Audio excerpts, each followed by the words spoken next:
tout de suite commencer par le début de la saison. Alors, c'est une saison qui va commencer très très fort, très vite, puisque on va commencer par la mémoire des eaux. Rassurez-vous, je vais passer la parole à Michael, puisque vous aurez un spectacle, ceux qui ne l'ont pas vu encore, Paris et Mickey au mois de janvier. À ce moment-là, on va lui passer la parole pour qu'il présente son spectacle et qu'il se présente. Et puis, on aura l'occasion de parler et de vous le présenter de manière plus personnelle. Donc, Mémoire des eaux, c'est un spectacle que nous avons voulu, c'est plutôt un événement que nous avons voulu pour la commémoration des inondations, 5 ans déjà.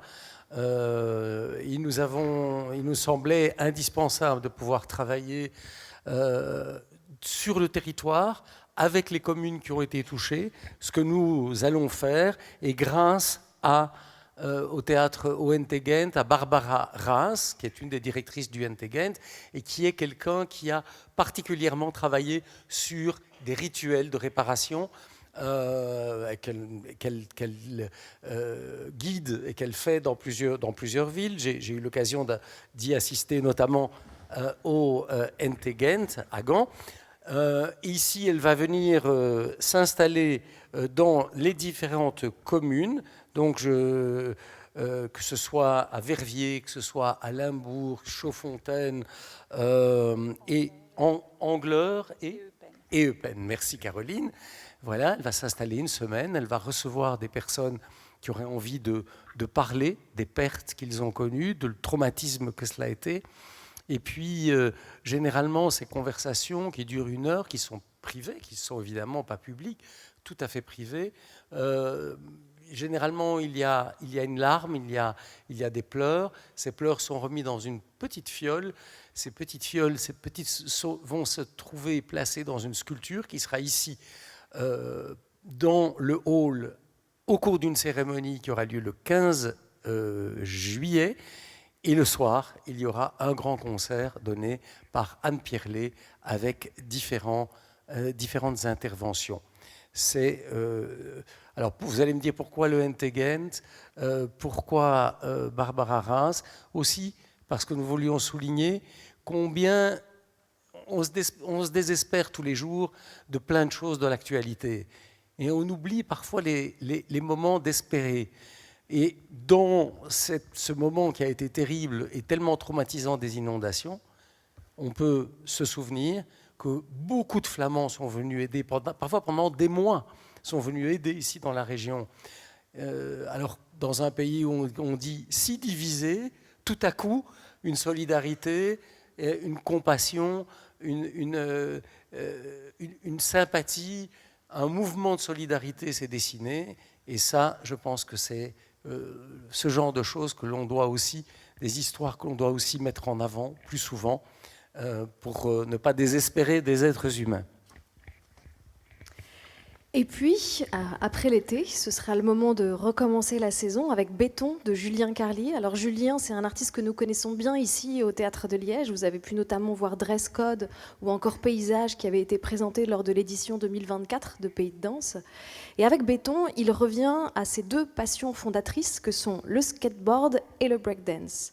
Et il nous donne rendez-vous donc les 29 et 30 août prochains au skatepark de Herstal pour une ouverture de saison en extérieur. On croise les doigts d'ailleurs pour qu'il ne pleuve pas. Et c'est une chorégraphie d'une générosité folle qu'il a développée avec des danseurs et des skateurs professionnels. Ici, chaque impulsion, chaque glissade et chaque saut devient une tentative de dialogue avec la ville. Au-delà de la virtuosité technique et des mouvements à couper le souffle, il y a toujours chez Julien cette attention portée à la faille. Il explore ce qui arrive au corps lorsqu'il chute ou lorsqu'il fatigue. C'est une rencontre avec l'espace et avec le public qui permet des émotions fortes et je vous assure que la technicité des danseurs et les performances sont impressionnantes. C'est la promesse d'une expérience singulière pour tous les publics à laquelle je vous enjoins vivement de convier vos enfants et vos adolescents car c'est une magnifique porte d'entrée aux arts chorégraphiques.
Et puis après cette préouverture à la fin du mois d'août en extérieur, on reviendra dans les murs du théâtre avec la première grosse création de l'année.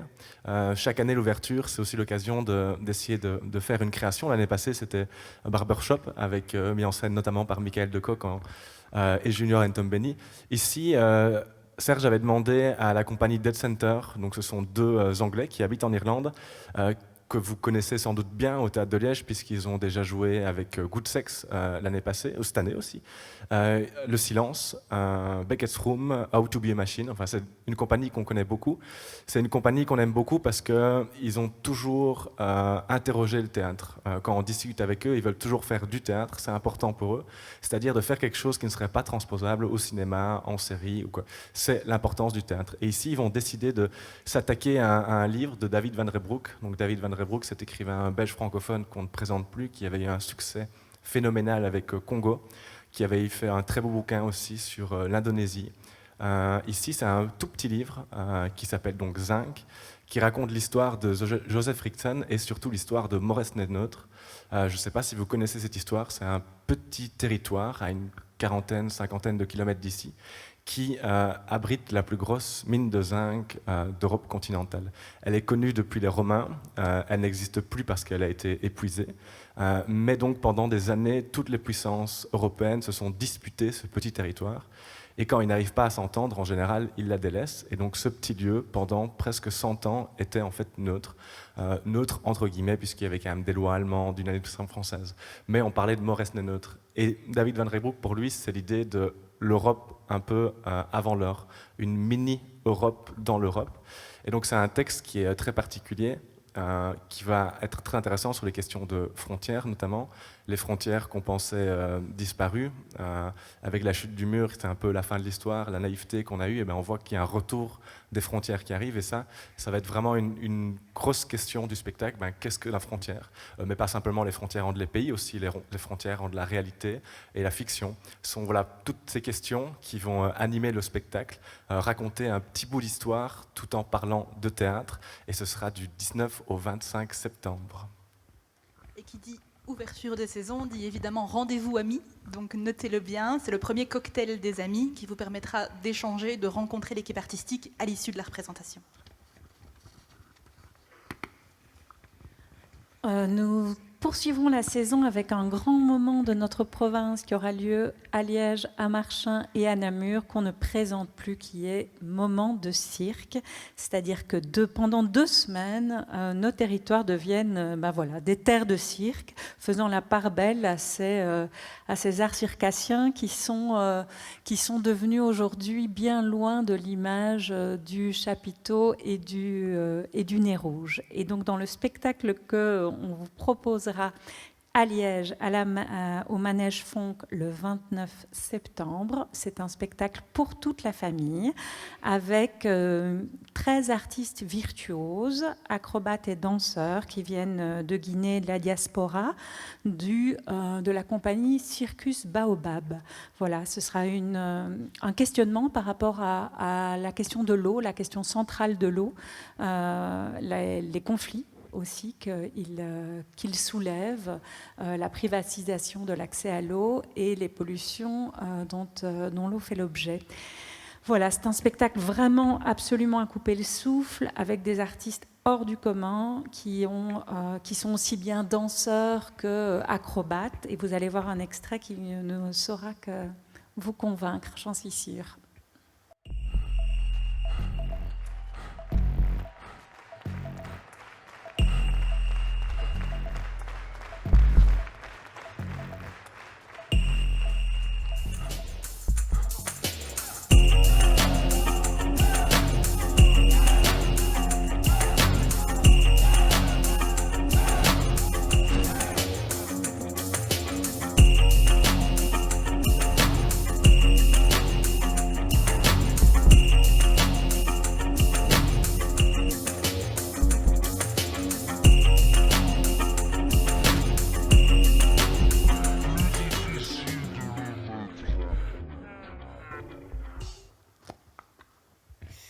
Et puis spectacle suivant, alors pour celles et ceux qui aiment les textes, en voilà un, c'est La chambre de l'écrivain. On a déjà invité Marc Lenné avec un spectacle qui s'appelait Nostalgia Express, qui était plutôt une comédie musicale. Marc est un très grand scénographe. C'est lui qui avait fait la scénographie de Eda, de Aurore Fatier, par exemple. C'est à la fois un écrivain et c'est un metteur en scène. Et ce texte-ci raconte l'histoire, finalement, de ses parents, parce que son père était un écrivain célèbre. Certains d'entre vous ont peut-être lu, d'ailleurs, tout le monde a vu le film, ou à peu près tout le monde a vu le film La Dentelière. Voilà, c'était Pascal Lenné, le père de Marc Lenné, qui était un écrivain dans les années 80 très célèbre en France, et qui a épousé, la mère de Marc, une jeune femme de province qu'il a rencontrée dans un train. Jeune femme qui, venant d'un milieu très modeste, s'est retrouvée à Paris, dans le milieu de l'intelligentsia de l'époque, a commencé à faire des études, a écrit des livres, a été professeur d'université, mais est toujours resté finalement dans l'ombre de ce mari, a fini par divorcer et par se rebeller de ce poids entravant de son mari. Toutes des questions qui sont évidemment d'aujourd'hui aussi, et qui témoignent d'une certaine époque, mais aussi qui sont mises en lumière et qui sont mises en réflexion par rapport à ce qu'était Marc à l'époque. Et vous le verrez aussi par rapport aux générations suivantes. Alors, on va voir 3 générations. L'histoire de son père et de sa mère, son histoire à lui, metteur en scène qui va écrire là-dessus, et l'histoire de cette jeune femme. Vous allez voir un extrait tout de suite, qui va le découvrir dormant dans le théâtre, et qui a évidemment cette jeune femme qui pourrait être sa fille, et qui se pose des questions sur la raison pour laquelle on doit parler encore de ces histoires machistes et sexistes dans les couples. Mais je vous propose de voir ça à l'écran. Vous verrez que c'est extrêmement virtuose aussi dans la manière dont c'est présenté. Qu'est-ce que vous faites là? Ah, je peux vous retourner la question? L'équipe technique est censée arriver qu'à 9h. C'est la première fois que vous dormez dans le décor. Il y a quelques mois, j'ai décidé d'écrire et de mettre en scène une pièce sur l'histoire de mes parents. Plus précisément, sur le couple qu'ils formaient avant ma naissance, au début des années 70. Jean-Jacques avait organisé ce dîner pour que je puisse parler de mon prochain roman avec Claude Gallimard. Résultat, le vieux ne m'a parlé que de toi. C'était le risque en m'exhibant comme un trophée. Tout le monde s'extasiait devant la vraie fille du peuple que Paul Langlois, prix Renaudot 1971, s'est dégoté. Je n'ai jamais cherché à raconter notre histoire avec ta mère. Je m'en suis vaguement inspiré pour écrire un roman sur la lutte des classes. Je te parle de faire un enfant ensemble, là. Ça va pas devenir une discussion politique, merde. Évidemment, c'est politique. Non. Mon ventre est un instrument de production dont je revendique le contrôle. Non, mais enfin... Et que tu puisses tenir le même discours que tous les fascistes que tu prétends combattre. Quand on aborde le sujet de ta progéniture, ça me donne envie de vomir, ça. Mais c'est l'histoire d'une femme qui se libère de l'emprise de son mari écrivain. Je n'ai jamais été sous l'emprise de ton père. Et puis, une fois n'est pas coutume, on arrive cette année-ci, on a voulu vraiment s'associer au Festival du Rire de Liège, dont c'est la 15e édition. En discutant avec les organisateurs, on a décidé de présenter cette humoriste, Sarah Lélé. Et on est très heureux de saluer avec eux le 15e anniversaire. Et puis, un des événements majeurs de notre saison, le grand retour d'Anne-Cécile Vandalem et Das Fraulein Compagnie. Alors, pour ceux qui ne connaissent pas, Anne-Cécile s'est imposée comme une référence de la scène européenne avec sa trilogie d'anticipation qu'on a pu découvrir ici, Tristesse, qui a été créée en 2016, Arctic en 2019 et Kingdom en 2021. Elle use d'un langage singulier, à la frontière entre le théâtre, le cinéma et les arts visuels. Et elle a développé ce que je qualifierais d'un théâtre de l'effondrement, une dramaturgie d'une rigueur chirurgicale qui nous permet de sonder les grandes angoisses de notre époque. Elle décortique avec une précision d'orfèvre les rouages de nos effondrements collectifs avec une frontalité qui dérange et qui trouble pour mieux révéler le non-dit et les secrets. Aujourd'hui, elle ouvre un nouveau cycle intitulé « Des mondes hantés », consacré aux récits que nos histoires dominantes empêchent d'entendre. Et c'est dans ce cadre que nous accueillons donc La Fête, qui s'intéressera aux mécanismes de racisme et de justice. Le récit plonge ses racines dans une tragédie que vous connaissez peut-être et qui a marqué la Belgique, qui est l'affaire Sandadia. C'est un jeune homme étudiant mort en 2018 lors d'un baptême universitaire et le procès qui a suivi, dont les condamnations ont provoqué une indignation sociale et généralisée. Fidèle à son habitude, Anne-Cécile s'empare de ce réel brutal pour construire une fiction qu'elle situe 2 ans après le procès. Sur la côte belge, une réalisatrice de documentaire organise une rencontre entre la famille de ces 2 inculpés et le père de la victime. Mais ce qui commence comme une tentative de réconciliation bascule malheureusement rapidement et la soirée se transforme en un rituel trouble où les protagonistes deviennent tour à tour témoins, victimes, acteurs d'une histoire qui demande inévitablement à se rejouer. Ce spectacle nous pose des questions essentielles. Comment faire place publiquement à un récit encore si sensible, sans reproduire la violence qu'elle dénonce? Qui juge et selon quels critères? Anne-Cécile décortique ici les stratégies de déresponsabilisation à l'œuvre dans les systèmes de classe et de domination, et c'est le travail d'une des plus grandes dramaturges contemporaines qui fait de la scène un lieu de résistance poétique, nous invitant à regarder en face ce qui fait mal pour mieux nous en émanciper. Un rendez-vous nécessaire. Et Simon, tu disais quelque chose d'intéressant tout à l'heure? Oui, non, je voulais juste rajouter un petit mot. On a eu un crash test avant avec les équipes. Pour dire qu'Anne-Cécile était venue ici, donc on accueille parfois des artistes pour des périodes de résidence, et ils font des essais. Et elle était venue ici pour un premier filage où pas de scénographie, ils avaient construit ça avec du papier carton et des cartons, il n'y avait rien. Ça durait 2 heures, c'était la première fois qu'ils jouaient tout d'un coup. Beaucoup de changements à faire, mais on était directement happé par l'histoire. Après, on a pu en discuter. Elle se demandait si ça ennuyait pas un peu tout ce qu'elle racontait. Moi, j'étais pas du tout. Ça aurait pu durer 2h30, 3 heures de plus. Et ça, je trouve que c'est une qualité qu'à Anne-Cécile, elle a vraiment un travail d'écriture aussi. Pour ceux qui ont vu Tristesse, il y a déjà une dizaine d'années, elle nous prend dans des histoires, elle raconte des histoires. Et je pense que c'est aussi le lieu du théâtre.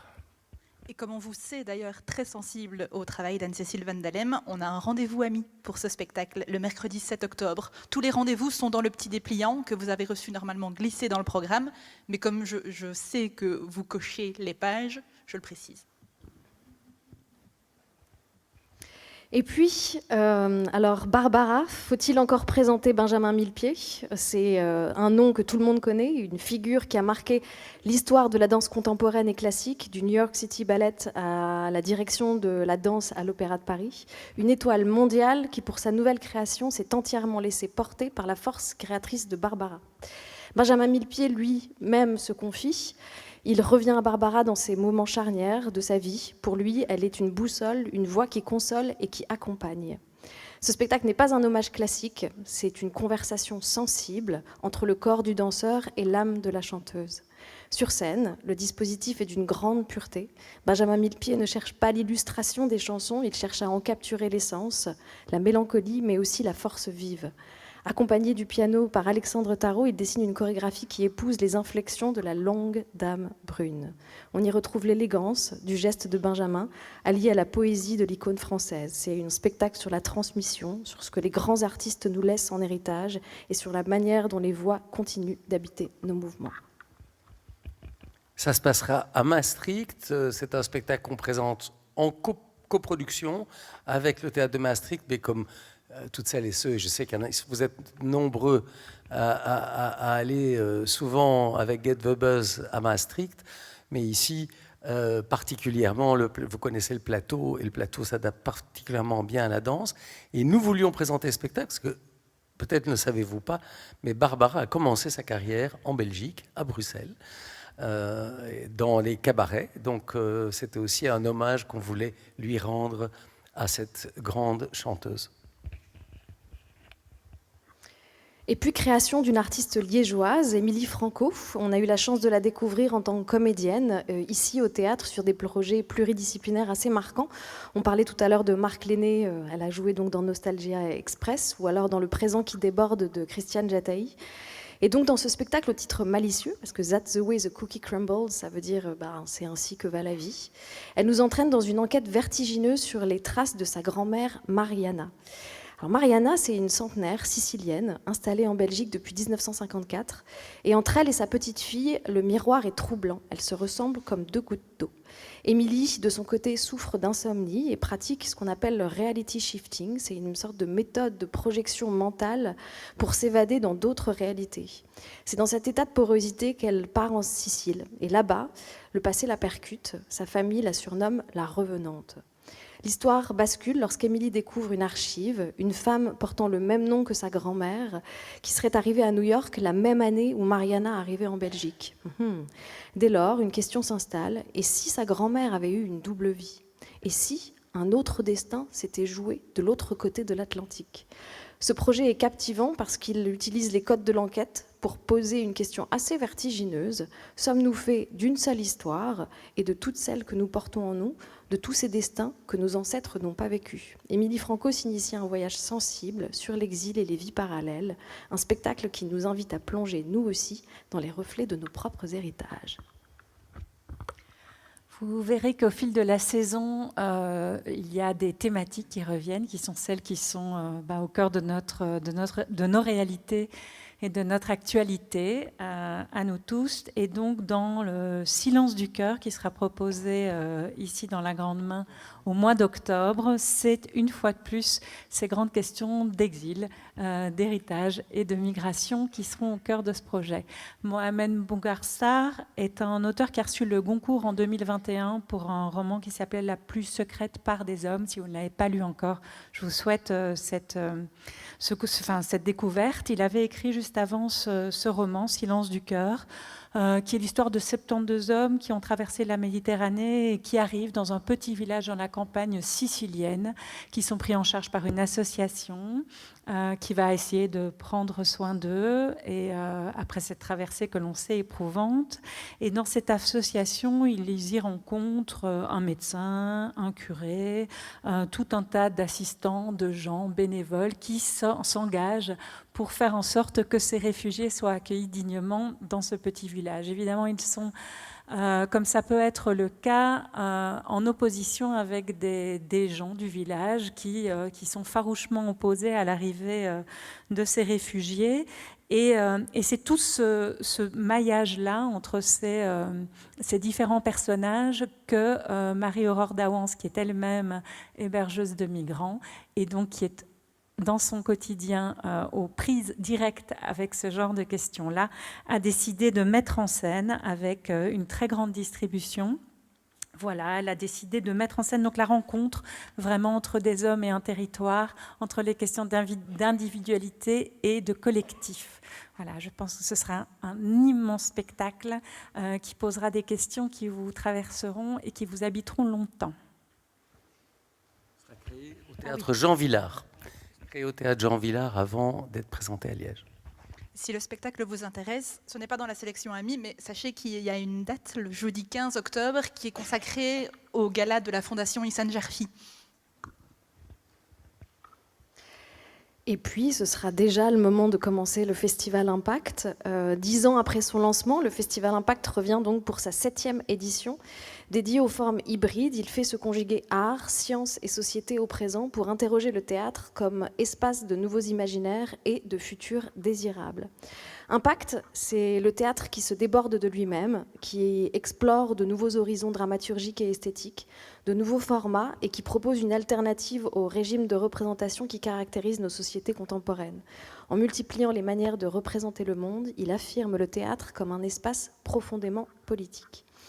Placée cette année sous le signe de Wonder, cette édition invite à renouer avec les puissances de l'émerveillement, un terme que les anglophones traduisent à la fois par s'émerveiller et se questionner. C'est une double posture, sensible et critique, qu'Impact choisit d'adopter face au tremblement du monde contemporain. Vous dire aussi que l'ensemble des propositions du festival seront des premières belges et des créations. 3 créations du Théâtre de Liège de la Fédération de Bruxelles, avec Remains, Poisson Blanc et My Little Amy, qu'on va vous présenter. Et aussi vous dire qu'il y a 2 créations internationales qui seront créées quelques jours avant de venir à Liège, à Strasbourg et à Lausanne. Et donc on commencera avec Remains. Donc après l'étonnante expérience sensorielle que vous avez pu découvrir, Je suis une montagne de Eric Arnal Burchi, présentée lors de l'édition 2024, eh bien Eric Arnal revient ici avec ce second volet d'une trilogie consacrée au vivant et aux phénomènes naturels. À la croisée de la performance immersive, de l'installation et des arts numériques, Remains déploie sur le grand plateau un dispositif monumental, un arbre relique sous les racines duquel le public est convié à prendre place. Accueillant jusqu'à 60 personnes, le spectacle se vit un peu comme une traversée sensible et collective au cœur d'un paysage visuel et sonore enveloppant. Le spectacle interroge les traces que l'humanité laisse sur son environnement et la manière dont nos sociétés transforment la nature en ressource au risque d'en éradiquer la diversité. C'est porté par une dramaturgie visuelle et sonore puissante. L'œuvre fait surgir un monde dont nous aurions protégé le passé tout en oubliant le présent. Une expérience qui convoque l'émerveillement, ouvre un espace de trouble et déplace en profondeur notre rapport au vivant. Avec Remains, après, en ouverture aussi, on aura Poisson Blanc de Camille Panza dans la petite salle, dans un dispositif très particulier. Je vais vous en dire deux mots, mais d'abord juste parler de Camille Panza, que vous connaissez peut-être, puisqu'elle est accueillie en compagnonnage, je vais y arriver, chez nous. Elle est venue avec des spectacles comme Quelques rêves oubliés ou Tombée du monde. Camille, elle s'intéresse aussi beaucoup à la question de la forme. Ce sont toujours des atmosphères, des sensibilités qui sont très importantes. Donc, dans Quelques rêves oubliés, c'était un long voyage dans un train, un très beau jeu de lumière.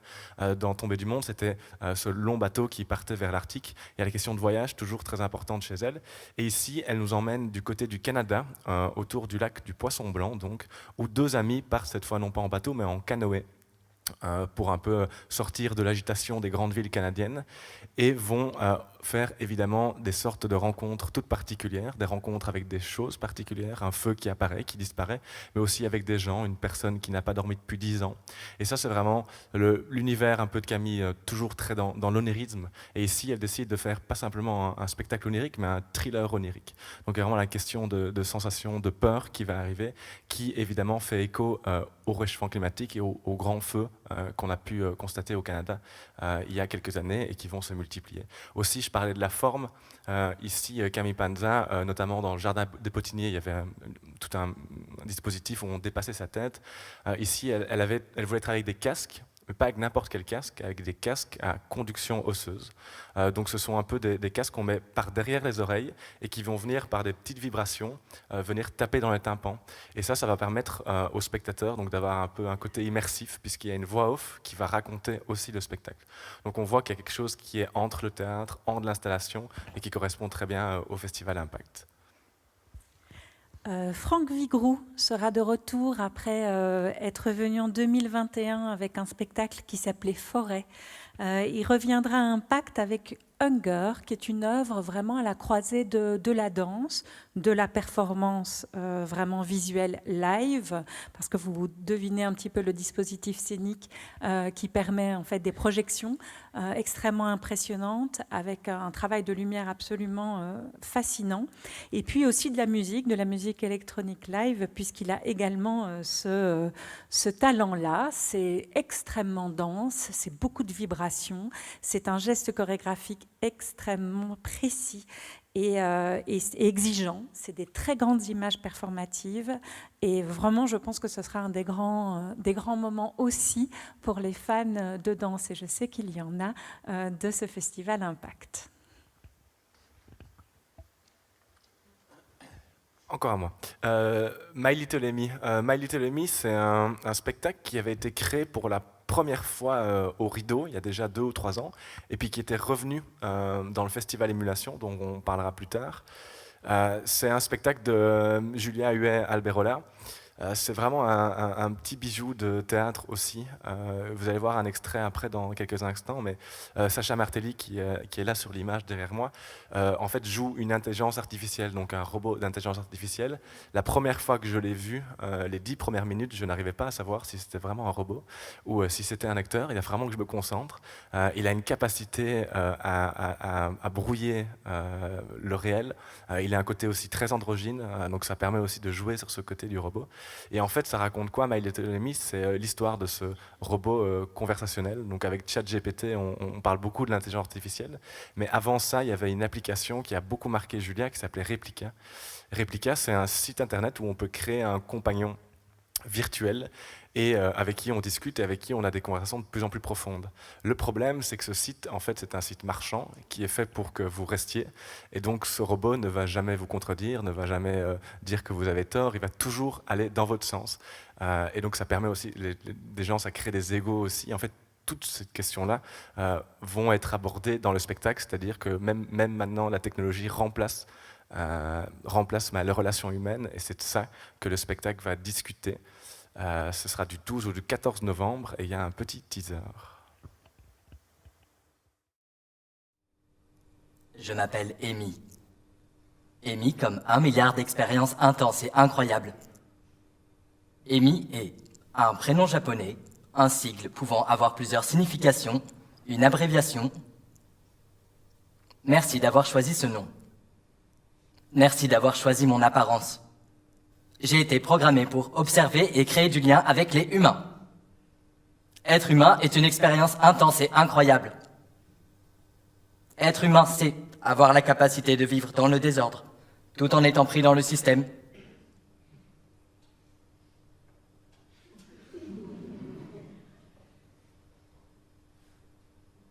Faisons connaissance.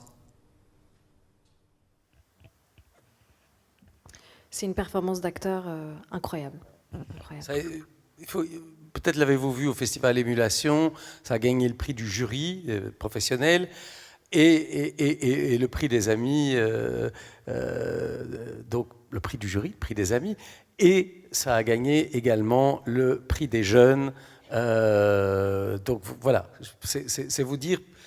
Quand le jury de professionnels rejoint l'avis des jeunes spectateurs, c'est quand même un signe important pour souligner ce spectacle-là.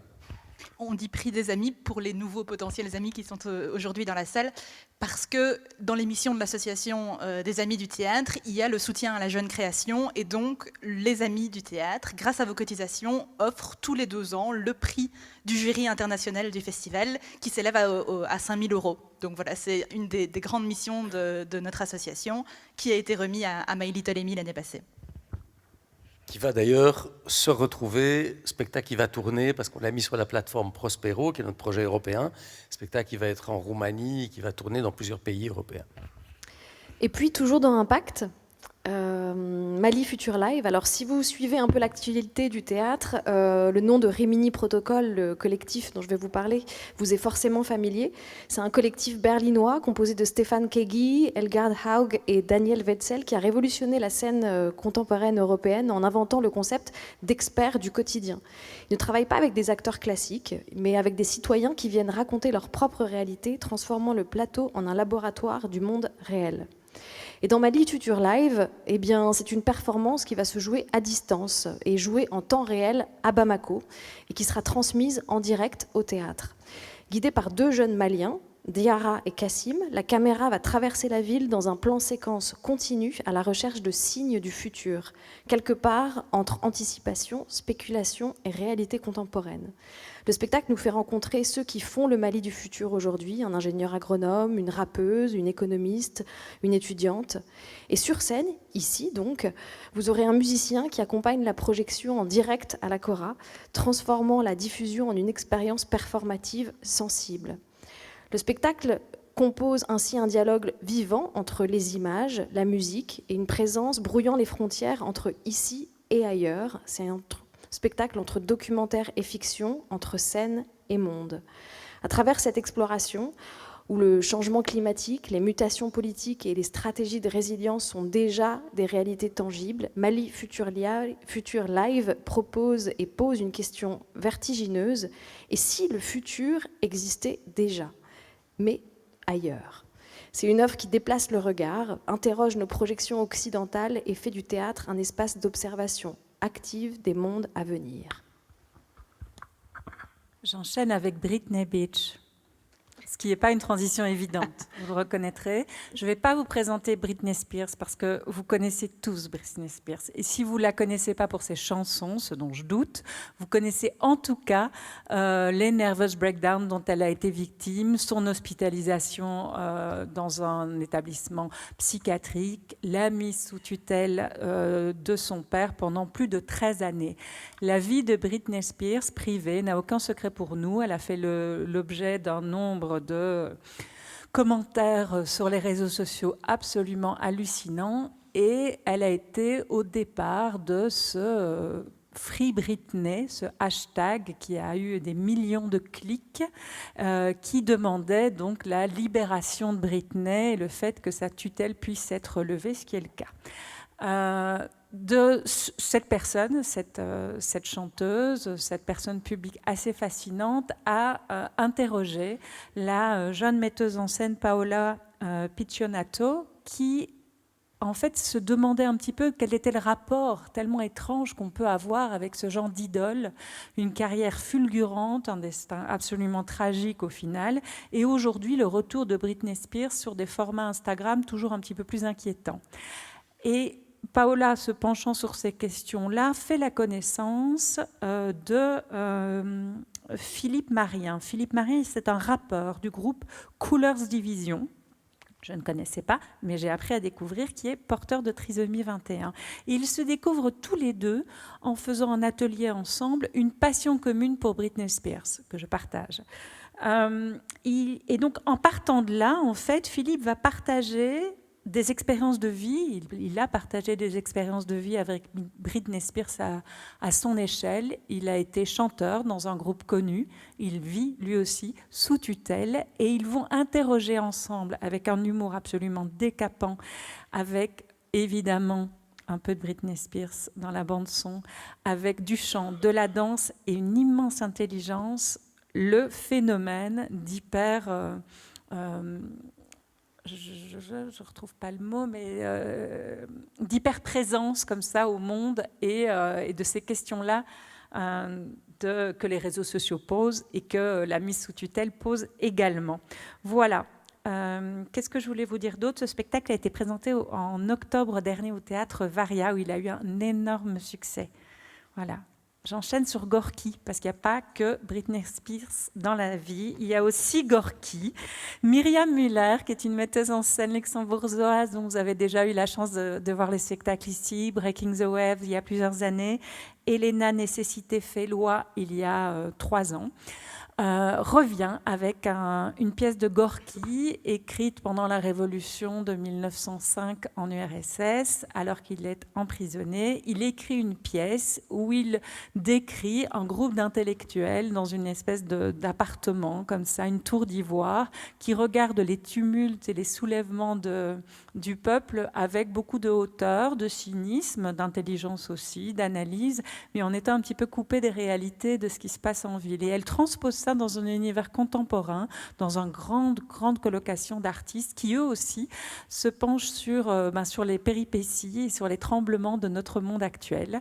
Et elle pose ça dans une scénographie avec, comme vous pouvez voir le dispositif scénique, avec, comme souvent chez Myriam, beaucoup de vidéos, grande distribution, immenses acteurs, très très grands actrices qui seront là, présents pour pouvoir relever le défi de cette pièce de Gorky. Un rendez-vous ami, d'ailleurs, le 24 novembre. Et puis, ce sera le moment de découvrir L'Appel des mutantes de Lucille Charnier. Alors Lucille, vous la connaissez comme artiste-interprète parce qu'elle a notamment, vous l'avez vu dans le délirant Georges de Molière de la clinique Orgasme Society. C'est une artiste, comédienne, formée au chant lyrique qui a développé une écriture qui fusionne le corps, la voix et le récit. Et ici, L'Appel de mutantes, c'est un seul en scène qui traite d'un sujet encore trop souvent entouré de tabous, le cancer au sein des familles.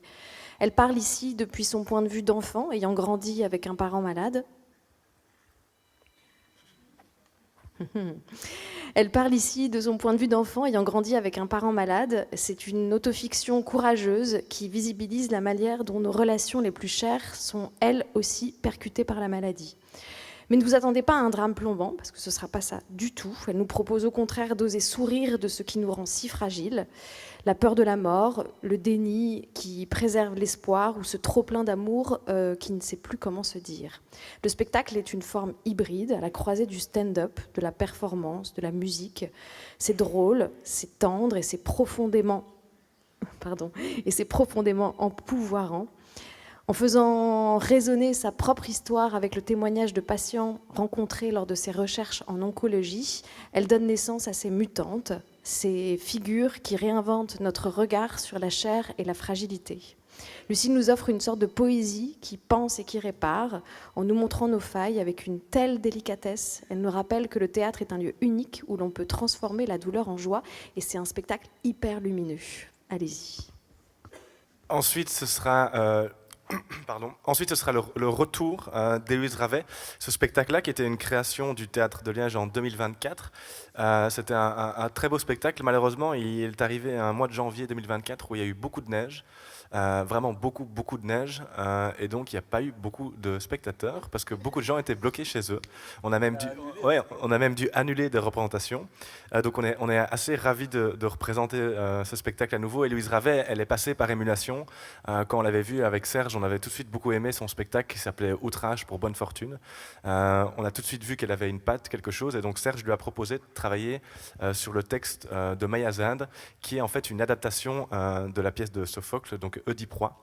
Pour ceux qui ne connaissent pas Oedipe Roi, vous pouvez boucher vos oreilles 2 secondes. En gros, c'est Oedipe qui donc tue son père sur la route et puis épouse sa mère, fait un enfant à sa mère, et puis quand il apprend que c'est sa mère, décide de se crever les yeux. Vaste programme, très joyeux. Mais ici, la question, cette pièce qui est d'ailleurs la pièce originale est assez magnifique. Maya, elle va la transposer dans le monde contemporain, puisque ça va plus être la question de cité grecque de Thèbes, mais plutôt une villa grecque sur le bord de la mer. Donc Christina, en fait la mère, donc Jocaste, qui est le personnage principal en fait de cette pièce. Ce n'est plus simplement Oedipe, c'est vraiment Jocaste. Est propriétaire en fait d'une entreprise de pétrochimie. On apprend qu'il y a eu un accident, que cet accident a causé probablement des dommages climatiques assez importants, puisque des importants produits chimiques ont été déversés dans des nappes phréatiques, ce qui pourrait contaminer la nourriture de gens tout autour du village. Donc il y a la volonté d'étouffer cette affaire, et en fait voilà, de cette affaire va apparaître la tragédie de Sophocle. C'est un spectacle qui avait beaucoup plu à beaucoup de gens, notamment dans les équipes. Héloïse Ravet, elle doit avoir 30 ans ou 30 ans tout juste, donc elle est toute jeune, mais elle a déjà une patte, elle a déjà quelque chose. Vous allez voir, parce qu'il y a un petit extrait, un petit teaser qui est très bien fait, vous allez voir cette scène ronde comme une arène de corrida. En fait, elle voulait travailler avec l'idée du théâtre de Tréteau. Donc le théâtre de Tréteau, c'était le théâtre de rue où on montait sur scène pour jouer. Il y a vraiment l'idée de combat et de monter sur scène. Donc on voit déjà qu'elle a, même dans sa mise en scène, l'amour du théâtre. Mais je pense qu'un petit extrait sera beaucoup plus parlant.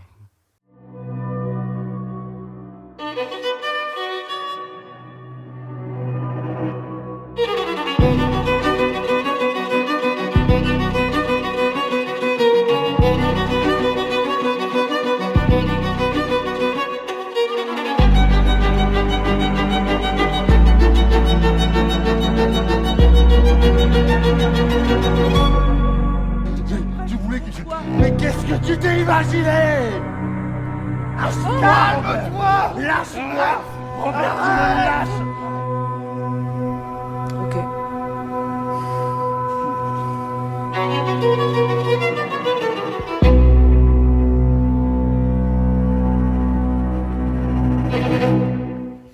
Et puis, autre texte contemporain, Thomas Bernhardt, le grand écrivain autrichien, Minetti. Alors c'est une pièce magnifique, c'est une pièce qui parle de théâtre, qui parle de temps qui passe, qui parle de mémoire.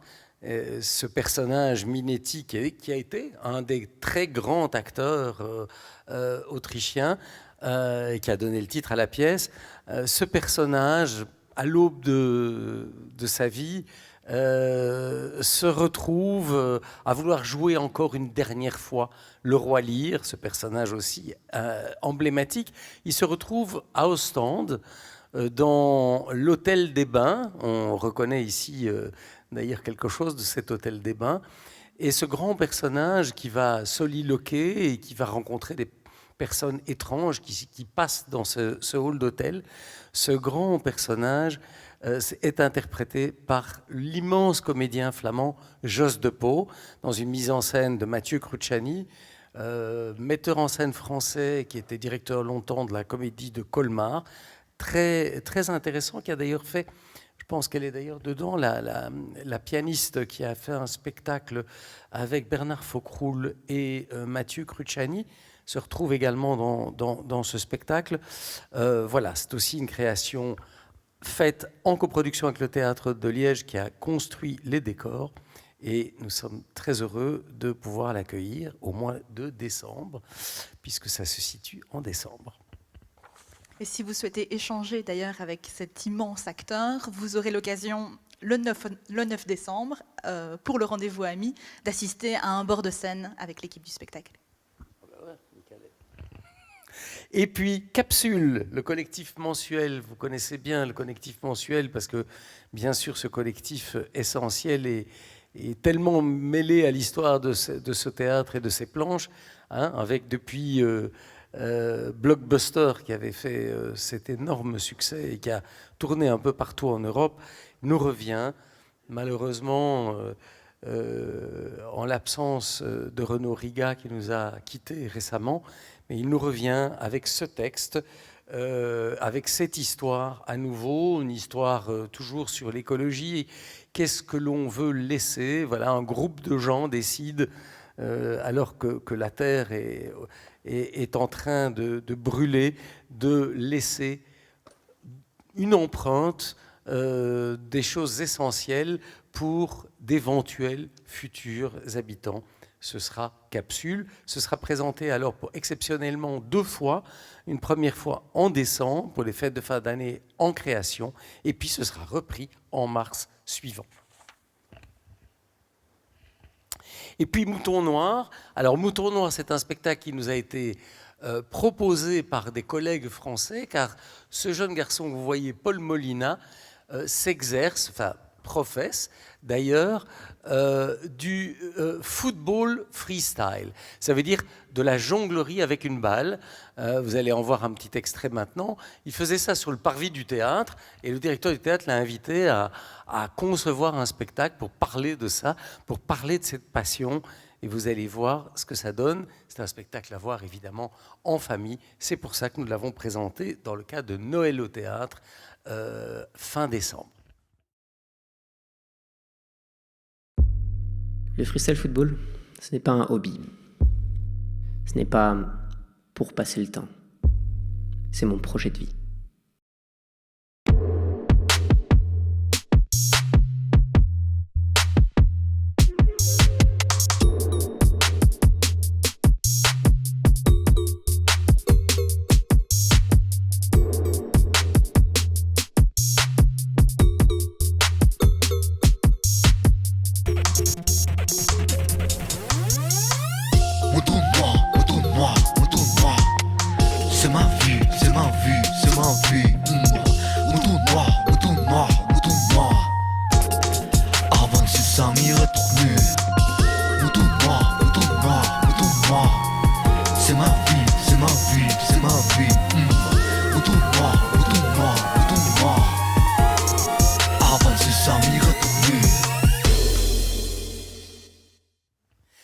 Et puis, nous aurons pour les fêtes de fin d'année, nous accueillons une très grande compagnie de danse qui est le Cloud Gate Théâtre de Taïwan.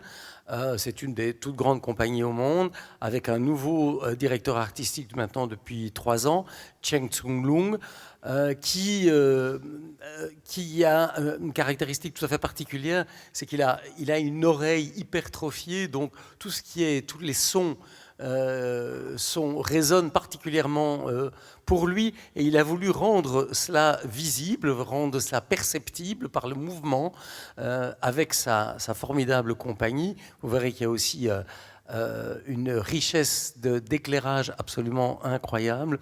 Et cela a donné ce spectacle All Ears, avec aussi une bande sonore absolument formidable. Je vous propose d'en regarder un petit extrait.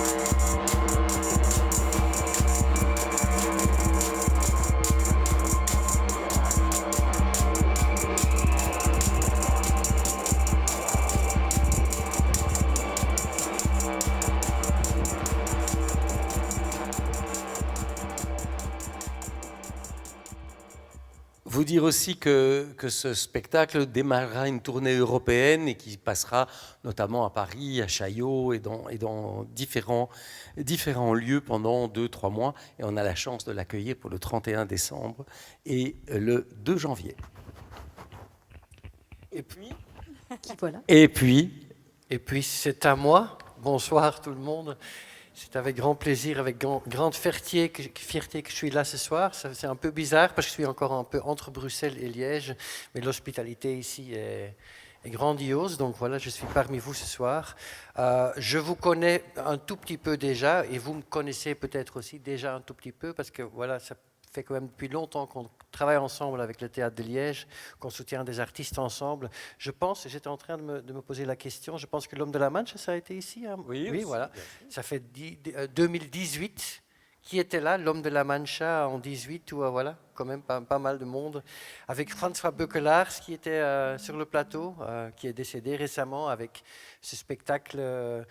La musique de Jacques Brel, ça c'était la première fois je pense, puis ensuite on a eu plein de collaborations, il y a eu le travail, le théâtre, les pièces effectivement de Junior Tombeni, Dear Winnie, Malcolm je pense aussi. Malcolm X, Dear Winnie. Et puis récemment, Lisa Boa qui a fait Mère Courage l'année dernière, qui était là, et puis en début de saison, j'ai fait la co-mise en scène avec Junior sur Barbershop Chronicles, une pièce qui a été initiée par Serge et par le Théâtre de Liège, donc voilà, j'étais quand même un peu...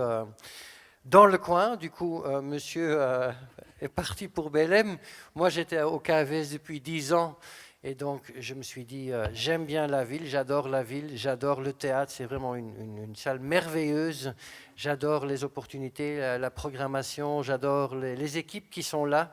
Donc, c'était pour moi, quand même, je me suis dit, je vais postuler. Et voilà, je suis venu. Et puis voilà, pour moi, c'est une preuve d'ouverture et d'ambition. Je pense que c'est pas la fin du monde. C'est étonnant que ce soit étonnant, mais c'est quand même il y a beaucoup de gens qui sont étonnés, mais c'est sans doute le premier flamand qui travaille dans un théâtre francophone et qui occupe ce poste. Donc c'est quand même assez... et j'en suis très fier. Et il y a quand même pas mal de pression parce que c'est un des théâtres qui s'est le plus transformé les 20 dernières années, je pense, en Europe même, depuis le Théâtre de la Place, le Théâtre de Liège, Théâtre d'Europe maintenant. C'est quand même assez impressionnant le travail de l'équipe ici. Voilà, c'est ce que je voulais dire. Puis je suis là, je suis dispo, je suis à l'écoute.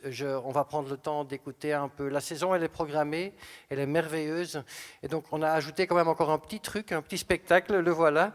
Je vais le jouer aussi à Avignon. Il y en a parmi vous qui seront là cet été, à la Manufacture, ensuite au Rond-Point. Et donc, comme carte visite ou comme introduction, je le présenterai dans la petite salle et ici dans la grande salle pour les amis. Exactement. Donc là, on va vous présenter la série en janvier. Michael va vous parler de son spectacle. Mais on a la chance de pouvoir découvrir ce spectacle pour la soirée des 3 amis. Donc je vous disais, cette année, on est invité à l'orchestre. L'année prochaine, ce sont les amis du théâtre qui invitent les amis de l'opéra et de l'orchestre. Et quoi de mieux comme proposition que Paris Saint Mickey pour vous recevoir. Donc, si vous êtes disponible, ne venez pas en janvier, mais plutôt le 8 février, puisque ce sera la soirée dédiée aux amis des 3 institutions et qu'on fera une petite réception ensuite conviviale. Oui, donc j'espère vous voir ce soir-là. Je tiens encore à dire une chose, c'est que le théâtre, on le fait avec des artistes, avec des équipes, et les équipes, il y a beaucoup pour faire du théâtre, il faut beaucoup de monde, l'accueil, la technique et tout le théâtre, quoi. Mais on fait tout ça pour un public, donc c'est quand même ce qui est le plus important. Serge l'a déjà mis en évidence au début, mais sans cette famille qui vient voir les spectacles et qui soutient l'artistique, on n'est rien, on est perdu. Donc restez avec nous et s'il y a un truc, n'hésitez pas à le dire ou à le demander. Voilà, je l'espère. Merci. Ah oui, je pense qu'il y a un petit teaser. Il est en néerlandais, le spectacle sera joué en français, donc ne faites pas trop attention, mais ça donne quand même une idée et c'est surtitré, je pense. Voilà. De regels zijn simpel. Ik stel de vragen en jullie gooien jullie antwoorden gewoon de lucht in, door elkaar. Wees niet bang, het zal gehoord worden. Welk is jullie favoriete James Bond film? Wat is het eerste boek dat je van je sokken heeft geblazen? Kan kunst de wereld redden? Of vanuit mijn eigen perspectief, what the fuck are we doing with our lives? I need a hero. I'm holding on for a hero till the end of the night. He's gotta be fast and he's gotta be cool and he's gotta be straight from the fight. I need a hero. I'm holding on for a hero. Maar voor ik u meeneem naar de wereld van gisteren, wil ik u vertellen over het land van morgen. Provinciaal recreatiecentrum De Schorre in Boom. Tomorrowland.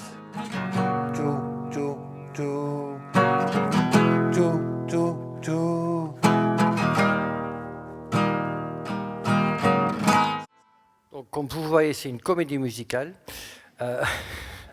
C'est basé sur un livre que j'ai écrit il y a 2 ans, Seule l'imagination peut nous sauver, qui explore un tout petit peu la relation entre les arts de la scène et la démocratie, et pourquoi les arts sont importants dans une démocratie, dans une société. Voilà. Bienvenue.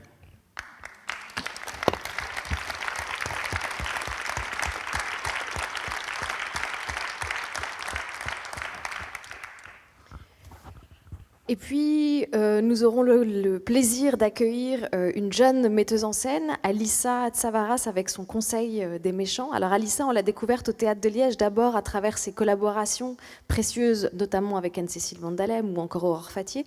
Elle fait partie de ces artistes émergentes de la scène belge francophone que nous avons décidé d'accompagner, toujours dans l'idée d'offrir à de jeunes créatrices la possibilité de s'emparer du grand plateau pour se heurter à de grandes formes théâtrales.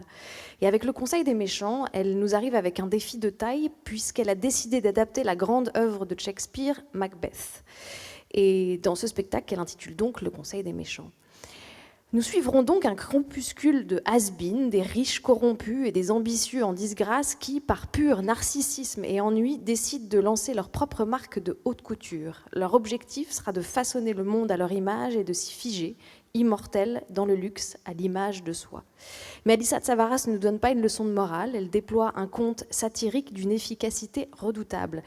Et alors que ces personnages célèbrent leur inauguration, la soirée va virer au cauchemar, de désastre en désastre, le faste va s'effondrer. C'est un projet qui pousse à l'extrême la réflexion sur l'apparence et la domination, et à travers cet univers décadent, elle va interroger avec une acuité sociologique la manière dont nos systèmes de valeurs se délitent derrière les paillettes. C'est une satire de nos comportements, de nos comportements les plus sombres, un miroir déformant où nos petites lâchetés deviennent une matière à la fois tragique et surtout très comique. Grand classique, immense spectacle mis en scène par Chloé Dabert qui avait présenté il y a la saison dernière Le Firmament et qui avait aussi monté Iphigénie de Racine au Festival d'Avignon. C'est une coproduction du Théâtre de Liège, un spectacle d'une facture extrêmement classique, d'une grande sobriété, costume de Marie Larocca d'époque, vraiment d'époque, sublissime, des grands et des très grands postiches, très impressionnants aussi. Voilà pour ce qui est de ce que la mise en scène propose et de l'exigence qu'a Chloé Dabert avec une distribution de vraiment 5 étoiles. Voilà, maintenant ce qui se passe dans la pièce de Schiller, c'est quelques jours avant l'exécution de Marie Stuart, il imagine ce que pourrait être une ultime scène d'affrontement avec Élisabeth Ier et donc avec la rivale britannique. Et donc c'est vraiment ce qui va soulever ces questions-là, les questions de politique, les questions de réel politique. Cette pièce de Schiller, ancienne déjà, mise au goût du jour par Chloé dans des costumes d'époque. Tout ça est au carrefour de ce que le théâtre a de plus classique, de plus vraiment convaincant dans la pureté de la chose, c'est-à-dire des très grands comédiens et un très très grand texte. Une mise en scène vraiment au cœur d'eau. C'est un spectacle qui dure 3h15 avec un entracte. Croyez-moi, on est dans une position, on le voit, on dit « Ah, c'est fini, mon Dieu, c'est fini ». On n'a pas bougé. C'est-à-dire que c'est tellement tendu et juste, c'est tellement un thriller passionnant que du coup, on est absolument captivé. Voilà, je pense que ce sera un très très grand rendez-vous. Et puisque vous aviez adoré Le Firmament, pour la scénographie, pour le texte, pour les costumes, pour la mise en scène, pour tout ça, c'est un rendez-vous ami, évidemment. Et puis, Les Trois Sœurs, version Android de Oriza Hirata, mis en scène par Yasmina Douyeb. Alors ici, ce sera Bienvenue dans le futur, qui ressemble étrangement à notre présent. Il faut imaginer une maison de campagne isolée au Japon. Le temps est long, l'attente est longue, les conversations y sont un peu comme le cours d'une rivière. On parle de tout pour mieux étouffer l'essentiel. Nous sommes chez trois sœurs qui commémorent la disparition de leur père, un ingénieur de génie. Mais ici, le classique de Tchekhov bascule dans une autre dimension. L'une des sœurs a été remplacée par un androïde programmé par le père défunt avant sa mort. Le spectacle, c'est l'œuvre, donc je le disais tout à l'heure, de Oriza Hirata, le maître du théâtre tranquille.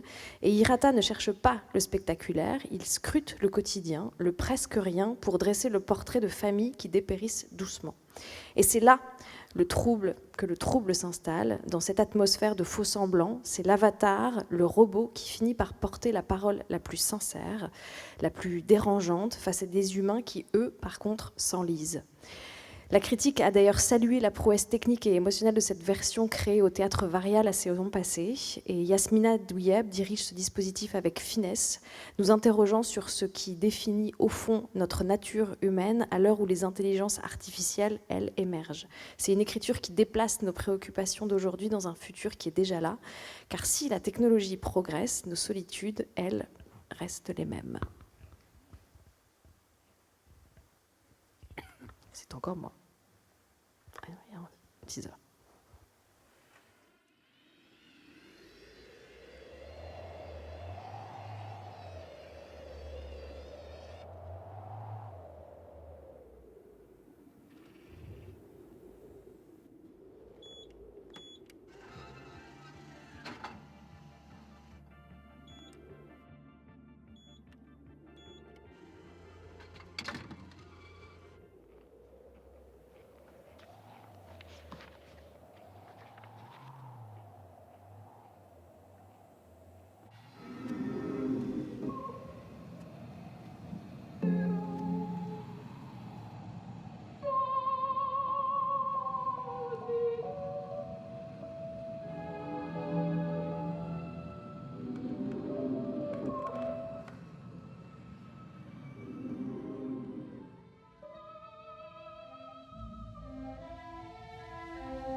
Et puis, Irrésistible Révolution de H.L.N. Paroline. Alors, c'est toujours un grand, grand bonheur que d'accueillir H.L.N. Paroline ici au Théâtre de Liège. Depuis plus de 20 ans, cette chorégraphe née à Buenos Aires bouscule les frontières de la danse contemporaine.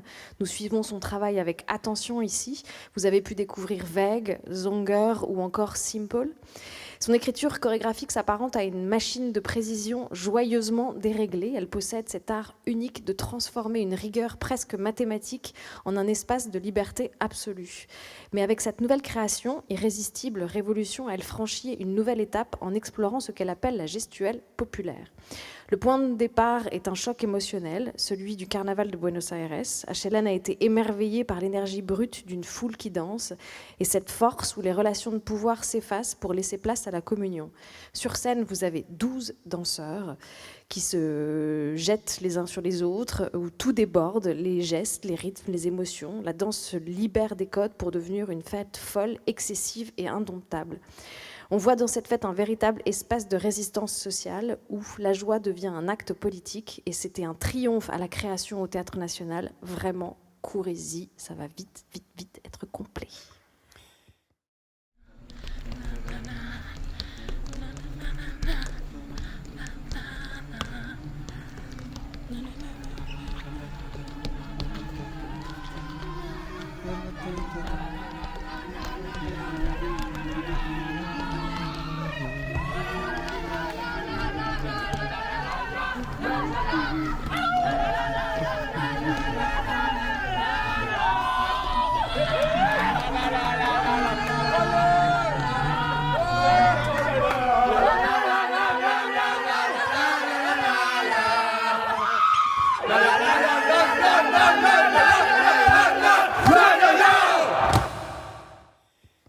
Et puis nous poursuivons le chemin avec Ismaël Saïdi. Alors Ismaël Saïdi, c'est l'acteur, le metteur en scène, l'auteur de Djihad que vous avez vu. Puis on a présenté plusieurs autres spectacles, le dernier en date étant Jérusalem.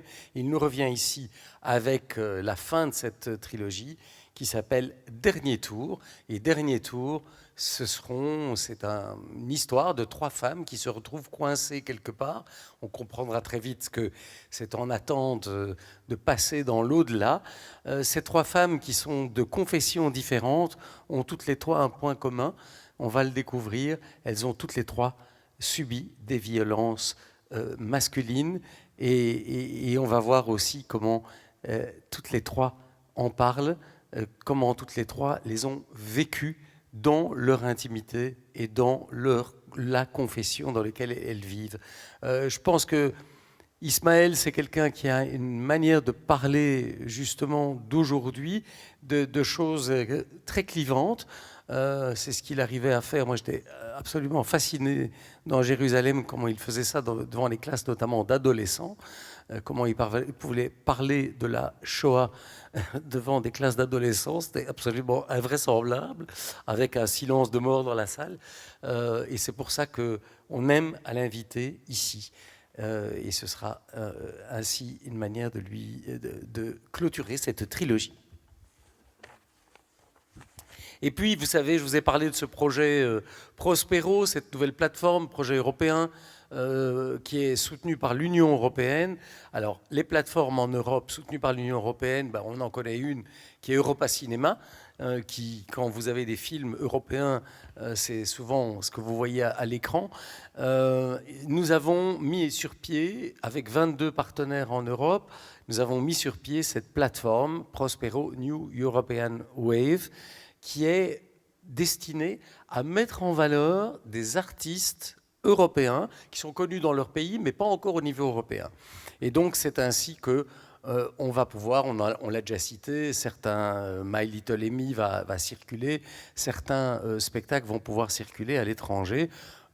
Je veux dire aussi que dans les partenaires de cette grande plateforme, il y a aussi bien le Festival d'Avignon que le Festival de Dublin, le Festival de Tbilissi ou encore le Festival de Vienne, le Wiener Festschauke, et des grandes institutions comme le Centre culturel de Belém où je vais travailler maintenant, mais aussi de l'autre côté de l'Europe, le Théâtre National de Sofia ou le Théâtre National de Prague. Donc vous voyez que ou la Schaubühne de Berlin. Donc c'est un très très vaste réseau. Et avec le NT Gent, qui est aussi partenaire du réseau, nous avons décidé ensemble de mettre en place une sorte de festival qui nous emmène de Gand. Là, vous avez les 2 spectacles qui seront présentés à Gand, à Liège, pour vous présenter un peu l'émergence, le meilleur de l'émergence européenne ici, en Belgique. Premier spectacle, Place of Safety, spectacle qui vient d'être présenté, qui sera présenté dans plusieurs festivals, qui vient d'être présenté à Berlin. Spectacle italien qui met en scène des sauveteurs en Méditerranée, donc les personnes qui vont sauver les migrants qui font naufrage en Méditerranée. C'est un spectacle d'une puissance et d'une force incomparable. Autre spectacle autrichien cette fois, la compagnie Darum, End of Life, qui nous fait entrer dans une réalité virtuelle. Et ces deux spectacles seront présentés à Gand, tandis qu'à Liège, nous présenterons les spectacles suivants. Tout d'abord, je pense qu'on peut... On commence par... Un ennemi. Rodéo. Non, commence par... On commence par Rodéo, oui, donc Léa Drouet, qui est une artiste compagnonne du Théâtre de Liège. Alors justement, Serge l'expliquait, je crois que Léa fait vraiment partie de ces artistes émergentes sur la scène européenne, disons, qu'on connaît bien ici, puisqu'on l'a accueillie avec Violence et on l'a accueillie aussi avec J'ai une épée. Elle a une démarche qui navigue avec maîtrise entre l'installation, le théâtre et la performance, et sa méthode est toujours extrêmement documentée. Elle puise dans le réel pour en extraire une matière vivante qu'elle opère par un processus de poétisation. Léa nous revient donc cette fois-ci avec une création en cours de finalisation. Elle était en répétition il y a une quinzaine de jours, qui est née d'une expérience intime. En 2022, elle est frappée d'un Covid long. Et elle vit l'inflammation de son propre corps comme le ressurgissement d'un traumatisme collectif enfui. Ce point de départ l'amène à tirer le fil de l'embrasement sur toutes ses formes. Elle se remémore d'abord un épisode de son enfance à Villeurbanne, à la fin des années 80, où l'on mettait le feu à des voitures volées, et une pratique que l'on surnommait alors le rodéo. Mais elle élargit très vite sa réflexion à un autre type d'incendie, ce qui nous concerne tous, les feux de forêt dévastateurs causés par la sécheresse.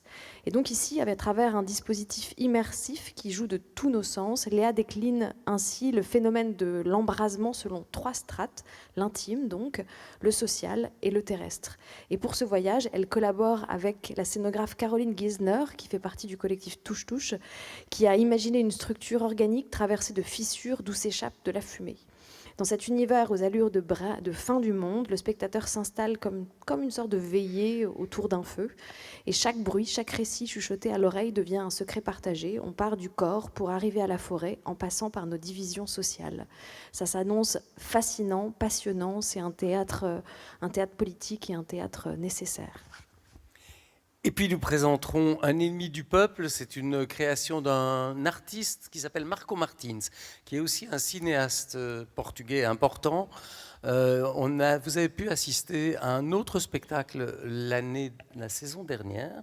Blooming. Comment ? Blooming.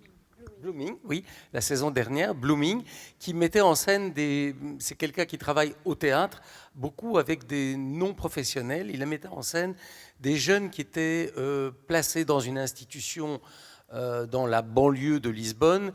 C'est une institution qui accueille des jeunes qui sont retirés des familles pour toute une série de raisons.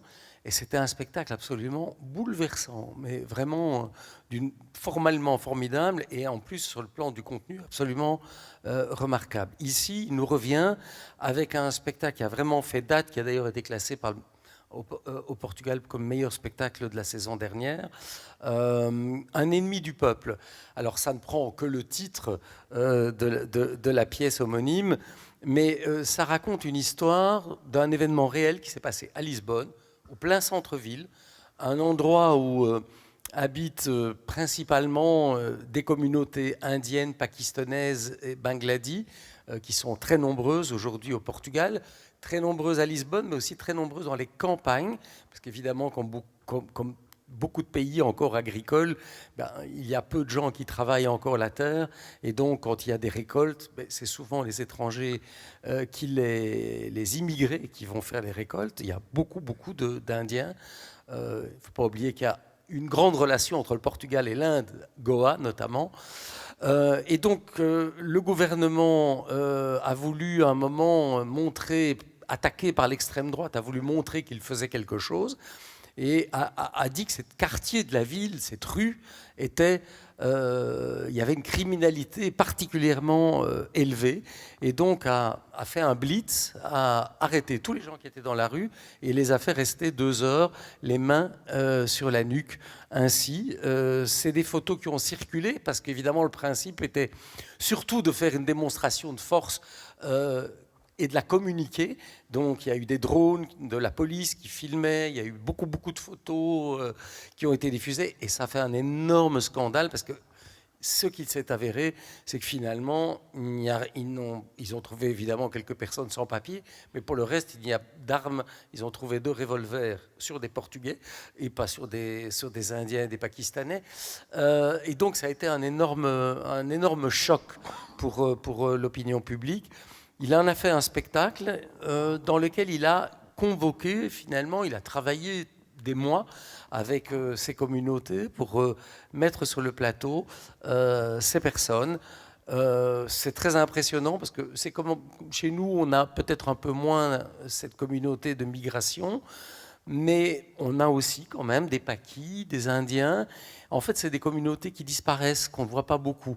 Et même au Portugal, on ne les voit pas beaucoup. On ne les entend pas, on ne les voit pas, on ne les interroge pas. Et donc, c'est très impressionnant d'avoir tout à coup ces corps et ces histoires sur le plateau. Moi, ça m'a vraiment bouleversé, parce qu'on ne se rend pas compte. On a l'impression que nous, on est comme un navire, on est sur le pont, et on n'imagine pas tout ce qu'il y a en dessous, tous les gens qui sont en dessous, pour que nos sociétés continuent à fonctionner, pour que les rues soient nettoyées, pour que les fruits arrivent dans nos cuisines, les légumes aussi. Et ça nous raconte ça.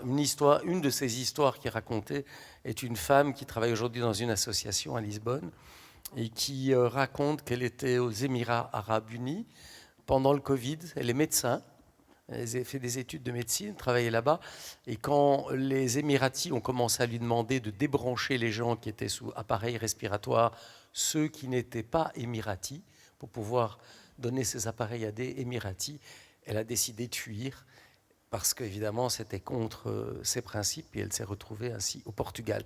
Voilà une des histoires qui raconte aussi la migration, et qui démonte aussi les clichés que l'on a sur la migration. Et puis un autre spectacle qui parle une autre des crises de notre époque, qui est la crise climatique, mais qui en parle une artiste qui s'appelle Claire O'Reilly, une artiste irlandaise. On connaît peu le théâtre irlandais, à part nos amis de Dead Center, là, du début de saison. Et Claire O'Reilly nous vient avec ce Hot House, qui va nous parler effectivement du réchauffement climatique, mais pas de manière triste, pas de manière larmoyante. Au contraire, en faisant un grand show, et un show vraiment de type comédie musicale, comme les Anglais savent le faire. On va voir un extrait. Welcome on board the Crystal Prophet.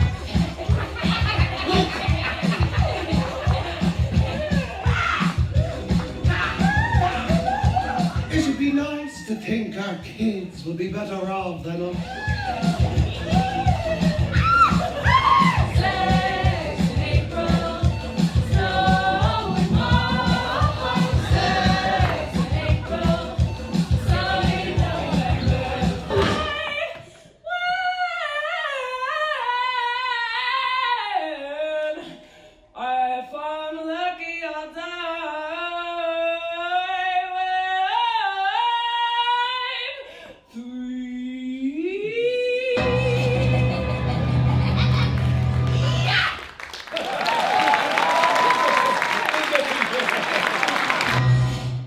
Et puis une autre esthétique complètement différente qui nous vient de Grèce cette fois-ci, du Onassis Center, Mamie, d'un des noms les plus courus aujourd'hui, tout jeune metteur en scène, Mario Banucci, d'origine albanaise, vivant à Athènes, qui aujourd'hui parcourt les grands festivals dans le monde avec ce spectacle Mamie, hommage à sa mère, hommage au maire d'une manière générale, un spectacle tout en images, en musique, un spectacle d'une grande poésie, d'une grande délicatesse qu'on a pu découvrir au Festival d'Avignon l'année passée. Et c'est certainement une des figures emblématiques déjà du réseau et de la plateforme Prospero. On va voir un extrait.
C'est moi.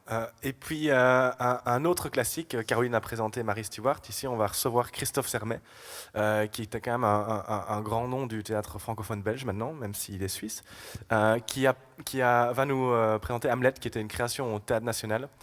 Hamlet, c'est vraiment la pièce des pièces, on la présente plus. D'ailleurs, on joue plus souvent Macbeth que Hamlet, mais je trouve que c'est une pièce plus profonde, personnellement, que Macbeth. C'est toujours une pièce qui m'a beaucoup plu. Ici, c'est aussi de voir comment est-ce qu'on peut toujours adapter cette pièce qui a été jouée 1000 fois, des dizaines de milliers de fois, partout dans le monde. Et Christophe Sermet, il prend le pari, en fait, de revenir un peu aux origines, puisqu'il y avait un côté très bouffon, en fait, c'est pas facile à dire, chez Shakespeare, je vais y arriver. Il y avait un côté très bouffon, en fait, on oublie un peu, le théâtre a fort changé, mais ça parlait beaucoup, ça riait beaucoup. Et ici, il y a vraiment beaucoup d'humour qui va arriver dans le spectacle, c'est assez étonnant, on n'en voit pas souvent. Par exemple, aussi dans la chaîne Parolin, il y a beaucoup d'humour dans la danse, et ben voilà, ça a amené de l'humour dans la tragédie. Je vois la tête d'Adrien Drumel, qui est un acteur absolument formidable dans Hamlet. Il est splendide, je pense que toute la critique a été unanime à saluer son travail d'interprétation. Le spectacle a été aussi unanimement salué puisqu'il a reçu le prix de la meilleure création au Maeterlinck cette année-ci. Donc on est vraiment ravis de l'accueillir. C'est aussi, vous allez reconnaître des visages, Alexandre Trocky qui est passé aussi beaucoup par les planches du théâtre. C'est un spectacle qui est aussi un peu plus long, qui dure 3 heures, avec un entracte. Mais comme pour Marie Stuart, on ne voit pas le temps passer. Je donne toujours cette anecdote parce que parfois on va voir des spectacles à des moments différents. Là, j'avais été la journée le voir, il y avait beaucoup de jeunes et parfois on a un peu peur, on a peur qu'ils soient un peu turbulents.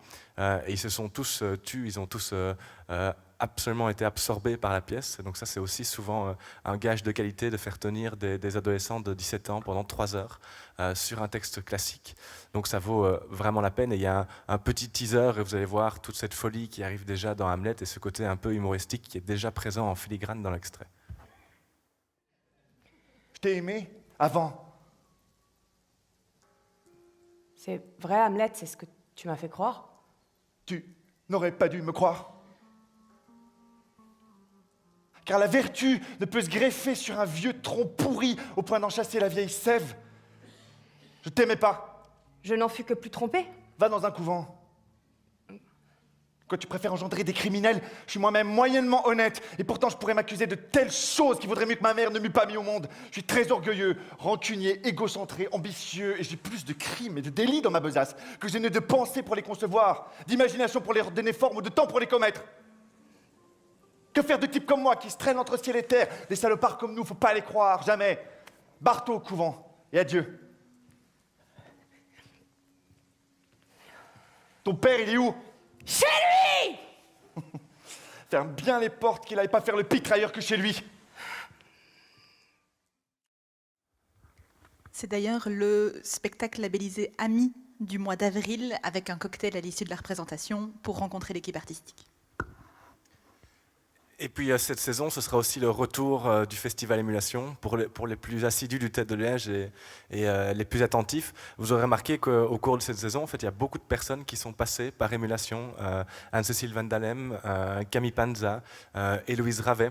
Le festival Émulation, c'est sa 12e édition et en fait, il y a déjà des noms qui sont assez importants en Europe qui sont passés par là.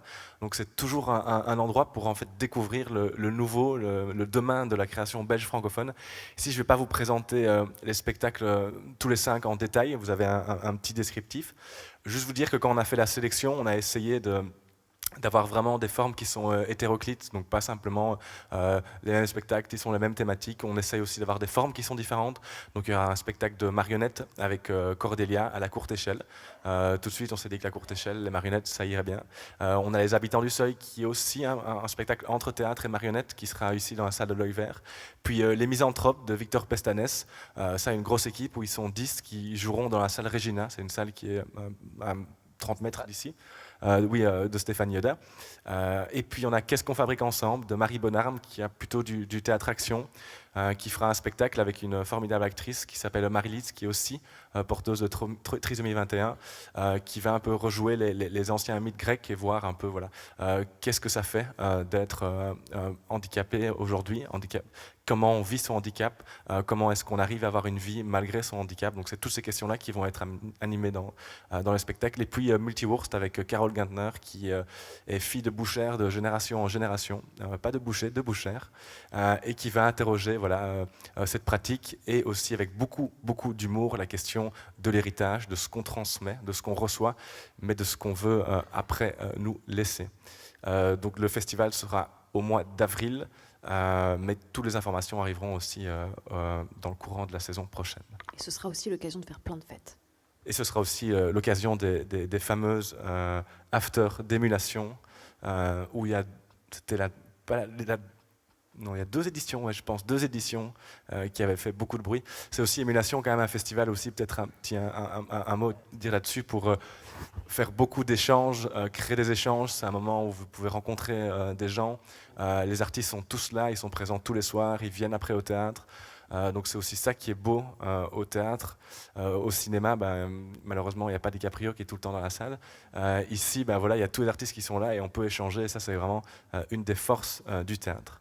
Et ce sera un peu la clôture de saison, mais avant, il y a un dernier spectacle qui sera hors les murs encore, qui s'appelle La Clinique de la Mutation, qui se passera au Corridor, donc une maison de création quand même très importante, qui a fêté ses 20 ans la saison passée, qui permet notamment à beaucoup de gens, beaucoup de jeunes de créer. C'est des espaces dont on a besoin. Aujourd'hui, il y a beaucoup de gens qui sont passés par Émulation, qui ont été répétés là-bas. Je vois qu'il y a Dominique qui est dans la salle, donc je vais essayer de ne pas dire trop de bêtises sur son spectacle. Mais La Clinique de la Mutation, ce sera un spectacle déambulatoire. Donc le corridor, il y a un jardin, il y a un étang, il y a des cabanes. Et pendant une première partie du spectacle, vous allez pouvoir faire la visite de cette clinique de la mutation, où vous allez rencontrer des espèces un peu particulières, des mouches de 11 kilos, des oies à 2 têtes. Et c'est vrai, toute cette question, en fait, c'est interroger la mutation. Dominique, elle a beaucoup travaillé avec des penseurs. Il y a eu évidemment Smatch, 1, 2 et 3. Puis il y a eu Patoinou aussi, qui était un spectacle aussi déambulatoire. Par contre, ici, elle va plutôt digérer toute cette matière académique pour en faire vraiment de la fiction. Donc tout sera vraiment de la fiction. Et pour un peu interroger la mutation. Je l'ai appelée un peu aujourd'hui pour savoir ce qu'il fallait dire. Et elle m'a dit que ce qu'il fallait dire, c'est qu'il faut peut-être changer. La mutation, c'est important. C'est pas seulement quelque chose de quoi on doit avoir peur.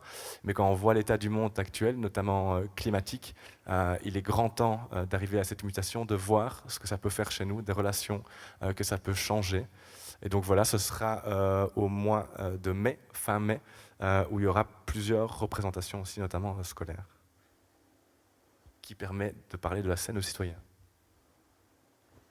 Scène aux citoyens, c'est aussi ce moment qu'on a voulu maintenant depuis 3 ans partager avec vous, parce que vous savez qu'il y a un grand travail qui est fait dans les associations, les écoles, bien sûr, sur les spectacles de la saison, mais aussi avec une centaine de jeunes par an dans différents cadres. Et donc, on leur donne la possibilité de présenter le résultat de tous ces ateliers menés pendant toute la saison dans cette scène aux citoyens. Donc, si vous voulez découvrir ce qui a été fait, si vous voulez voir un petit peu, prendre la température de ce que les jeunes proposent, vous êtes conviés du 27 au 29 mai 27. Autre pont entre les associations du territoire autour des arts performatifs et dans les champs des arts vivants.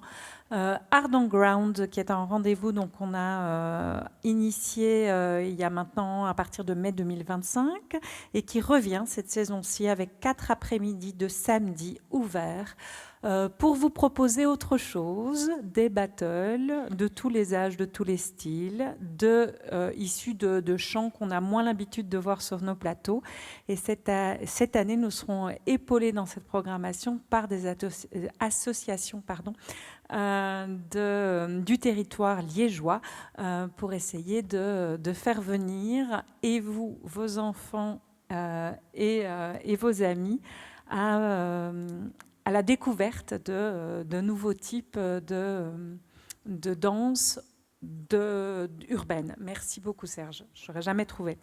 Ensuite, il y aura une dernière proposition qui sera la proposition de Dylan et le fantôme, où cette fois-ci ce ne sont pas les écoles qui viennent ici, mais un comédien mis en scène par un ou une metteuse en scène. On n'a pas encore choisi, ce sera l'occasion d'audition en début de saison et qui va venir jouer dans les salles de classe une pièce, cette pièce, ce monologue de Thomas Flao. Et donc c'est un spectacle que vous n'aurez pas l'occasion de venir sauf si vous retournez dans les établissements scolaires, mais qui prouve aussi les ponts qui sont faits entre notre institution et les élèves directement chez eux et dans la salle de classe. Et puis Get the Buzz, vous connaissez le principe. On part ensemble en bus, on va à Hasselt, on va à Irlen ou on va à Maastricht. L'occasion de voir des spectacles absolument formidables comme Chronique de Peeping Tom ou encore comme le Ballet des Flandres avec une chorégraphie de Christos Papadopoulos ou encore le spectacle de Michiel van de Velde. Voilà, regardez le programme, je pense que vous connaissez le chemin. Ne traînez pas, parce que je sais que l'année passée, c'était pris quand même assez vite d'assaut et qu'il y a un bus, donc ça veut dire 50-55 personnes. Donc il faut évidemment être attentif et sur la balle. Et puis on va clôturer, je ne vais pas pas tout en parler, mais voilà, c'est Jean Malamacci qui est parti à la retraite, qui était en charge des expositions, mais c'est pour vous rappeler que c'est un théâtre, mais le Théâtre de Liège est aussi une salle d'exposition. Donc durant toute l'année, des expositions vont ponctuer la saison. Voilà, ici, la première exposition du 22 au 24 octobre qui taillera sur les questions de lumière. Puis on aura Sophie Legros qui va venir nous présenter en collaboration avec la Fondation de la province de Liège. On aura aussi Tropisme, donc ça encore, on travaille avec l'université. L'année passée, on avait une anthropologue qui était venue raconter son voyage qui était en Inde, je pense, je ne sais plus, en Inde. Donc voilà, c'est aussi l'occasion de faire des partenariats, de montrer ici avec le musée de la photographie sur les questions de migration qui, vous l'aurez compris, accompagnent aussi toute la saison. Donc voilà, c'est juste, tout est dans le programme, n'hésitez pas à jeter un œil, venez, c'est gratuit et c'est toujours intéressant avant ou après le spectacle. Voilà, nous sommes arrivés au bout de cette saison. Je vous remercie à vous toutes et à vous tous une fois de plus d'avoir été là avec nous. Merci à vous toutes et à vous tous.